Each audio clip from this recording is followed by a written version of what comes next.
ایک شخص آرے کے ساتھ درخت کاٹ رہا تھا اور صبح سے شام ہو گئی اس کو، وہ مسلسل محنت کر رہا تھا اور بالکل بھی ہمت نہیں ہار رہا تھا۔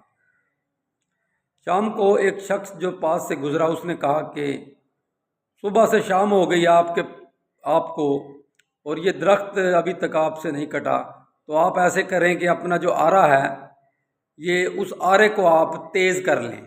یعنی وہ کند آرے سے اس کو کاٹ رہا تھا، وہ آرا لگا ہوا نہیں تھا، تیز نہیں تھا، شارپ نہیں تھا۔ تو اس شخص نے جو درخت کاٹنے والا تھا اس نے اس راہگیر کو کہا کہ، اور بڑے درست لہجے میں کہا کہ آپ کو پتہ نہیں کہ میرے پاس آرے کو تیز کرنے کا وقت نہیں ہے۔ اسی طرح ہمارے پاس بھی ہماری جو روزمرہ زندگی ہے اس میں بھی کچھ ایسے اشخاص ہیں کہ جو محنت تو کرتے ہیں لیکن وہ اپنی مہارتوں کو نہیں دیکھتے کہ آیا ہم یہ محنت جس سمت میں کر رہے ہیں